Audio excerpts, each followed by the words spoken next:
Bonjour, on va s'attaquer aujourd'hui donc à la deuxième partie de ce tutoriel de DWSIM dans lequel donc on va regarder comment ajouter des opérations unitaires, comment faire du recyclage, ajuster des opérations logiques et puis calculer quelques propriétés des courants matière. Donc nous allons ouvrir le fichier du premier tutoriel. Voilà, c'est bon. Donc on va essayer donc d'ajouter un compresseur pour augmenter la pression du courant vapeur. Nous allons donc passer de 2 à 25 atmosphères. Et donc nous allons prendre donc un adiabatic compressor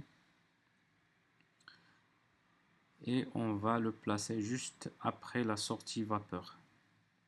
D'accord. Donc on va chercher ici adiabatic compressor et on va le mettre ici à côté de la sortie vapeur. On va chercher dans inlet stream pour chercher le courant vapeur. Voilà. Donc la sortie, on va l'appeler vapeur 2. Donc outlet stream, en fait, on va l'appeler vapor 2. Voilà. Ensuite, nous allons donc mettre la puissance de courant énergie. Donc, on va, comme pour la pompe, donc on va mettre la même chose comme power.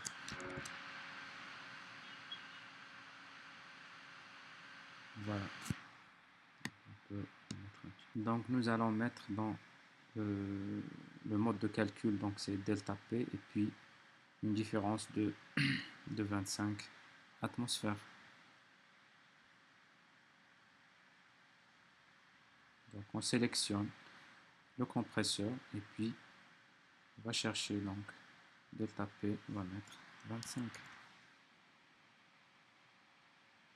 Donc en fait c'est comme E6, donc le calcul est immédiat.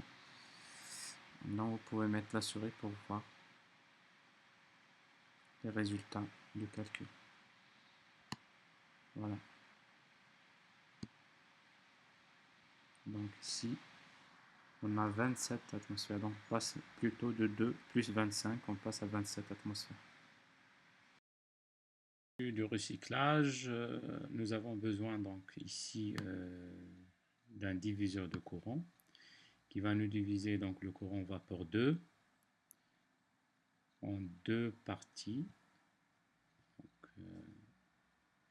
Donc je choisis le splitter et puis là donc je choisis le courant vapeur 2 et donc là on aura deux courants, un courant retour vapeur et puis un deuxième courant out vapeur de sortie.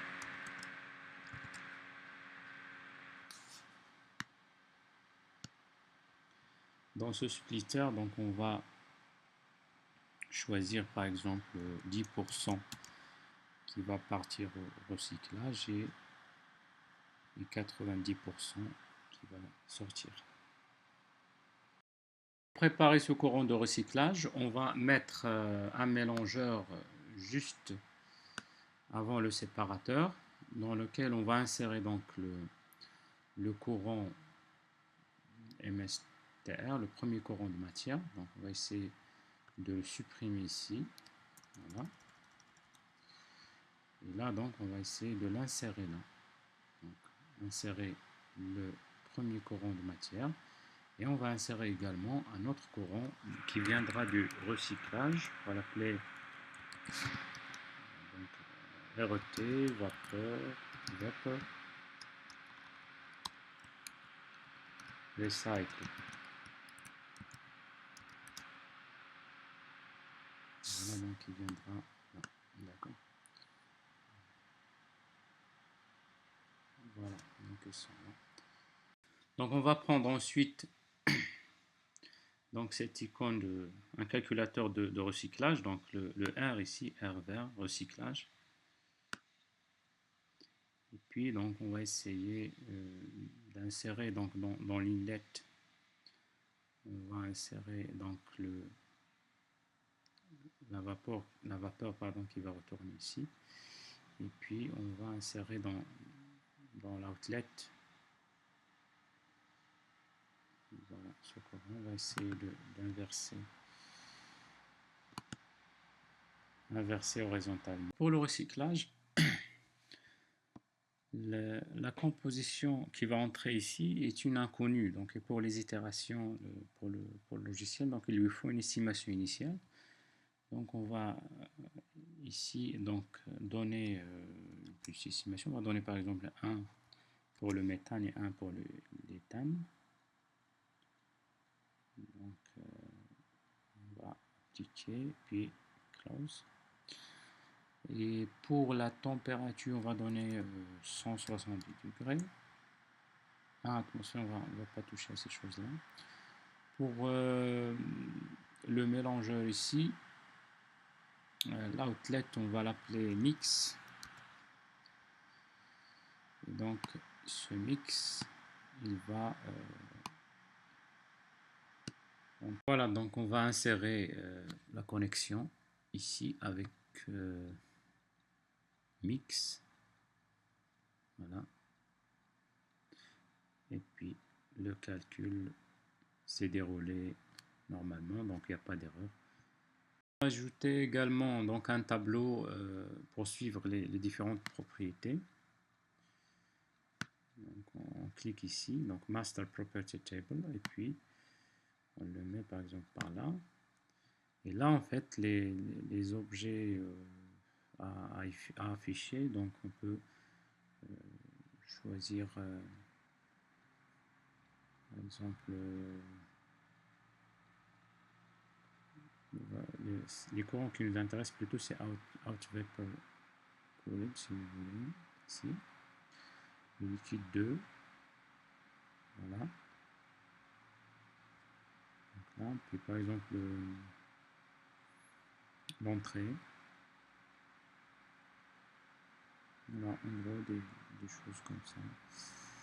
Voilà, par exemple là. Le courant de recyclage de vapeur. Voilà. Donc bien sûr vous aurez donc, toutes ces choses là. Donc en sélectionnant donc ce tableau, on peut choisir ici les propriétés à afficher, donc la température, donc true, la pression, le débit massique par exemple, et puis donc on a plusieurs propriétés à afficher. La masse volumique du mélange, et puis donc il y a différentes propriétés. Voilà, il y a pas mal de choses ici à afficher. Nous on va choisir plutôt ça, donc vapor phase, molar fraction, la fraction molaire de la phase vapeur. Et là donc il nous affiche donc ici on zoom, et puis ça nous donne donc un tableau avec les différentes propriétés de chaque courant. Et en regardant dans ce courant out vapor cooled, en fait la pression est de 27 atmosphères. Si on souhaite la réduire un petit peu, donc nous avons besoin d'une vanne dans laquelle donc on va mettre plutôt une vapeur une pression de sortie de 12 atmosphères. Mais en fait l'inlet c'est out vapor cooled, et puis la sortie on va l'appeler par exemple VM1.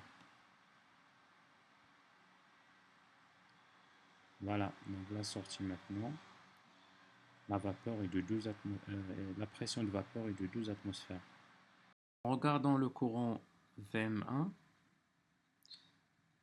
et en cliquant sur la composition molaire, la partie vapeur, donc nous avons presque 46% de méthane, 30% d'éthane. Donc on va essayer de de faire appel à un séparateur. Separator vessel.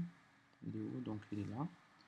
Donc on va le mettre ici et on va faire entrer donc un courant VM1 et pour la sortie, donc on va pour le liquide, on va l'appeler VL.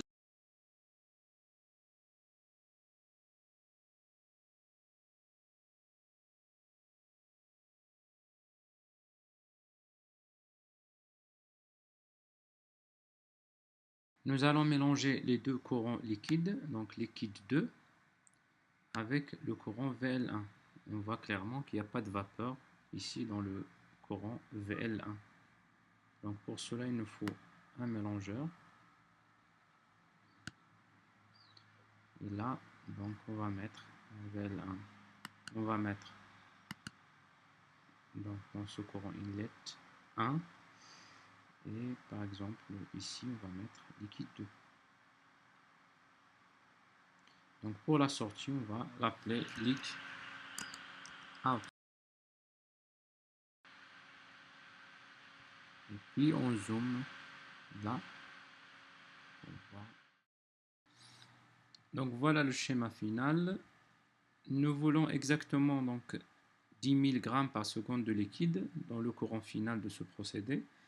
Dans DWSIM, donc on peut utiliser adjust, c'est l'équivalent de design spec dans ProSim et Aspen.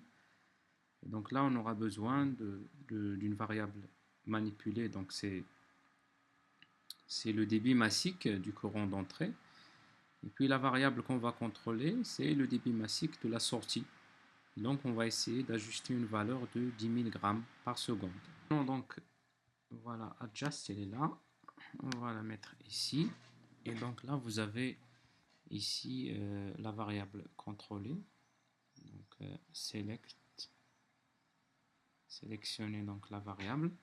Donc la variable contrôlée, c'est leak out.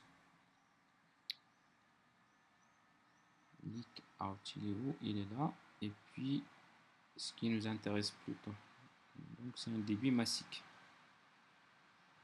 Mass flow. Voilà. Puis pour la variable à manipuler, donc on va mettre, c'est-à-dire qu'on va manipuler cette variable pour obtenir 10 000 grammes par seconde pour la sortie. Donc adjust property value, donc c'est 10 000 grammes par seconde. Nombre d'itérations, on va mettre 100. La tolérance, on va l'augmenter un petit peu, 0,1. Et puis là, vous avez votre design spec ou adjust dans DWSIM. On peut rencontrer un problème au niveau du calcul ici. Si je clique sur le panneau de configuration, donc si je lance ici le calcul, voilà. Donc en fait ici la variable manipulée donc n'a pas d'effet sur la variable contrôlée. Donc on peut se lancer différemment. Donc ici il a testé déjà des valeurs, donc il a 10 200. Donc on revient à 10 000. Donc on lance notre calcul. Donc 10 000 donne pour la sortie 7628. Donc nous on va essayer de voir. Donc voilà, tout est bleu, donc tout est bon. Et puis on lance adjust. Là, on va choisir ajustement simultané pour qu'il fasse les calculs de toutes les unités en parallèle. Et là, on peut lancer tout simplement un calcul, recalculer toutes les unités. Voilà, donc au final, on arrive à avoir 10 000 environ grammes par seconde pour le leak out si on a un débit d'entrée, un débit massique de 13 119 grammes par seconde. Également utiliser donc ce logiciel pour calculer les points de bulle de rosée.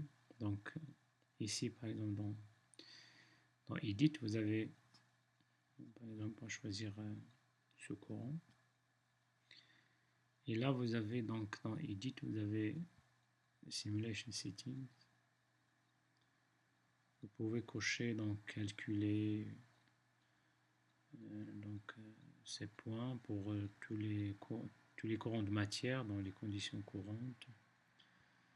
Donc appliquer, donc, et puis voilà, donc c'est bon. En bas, vous avez ici donc température de courant à la pression de bulle, etc. On va changer, on va mettre true pour toutes ces choses là.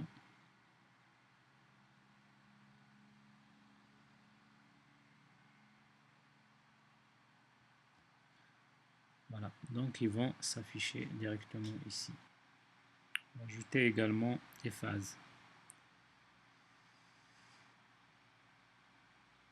Voilà, donc on peut savoir s'il y a du liquide, si c'est un mélange. Donc j'ai supprimé Adjust puisque nous n'avons plus besoin. Et puis je relance le calcul. Donc je peux obtenir les différentes températures de courant à différentes pressions de bulles de rosée. Donc voilà en gros ce qu'on peut faire. C'est une petite initiation à ce logiciel. Je vous remercie.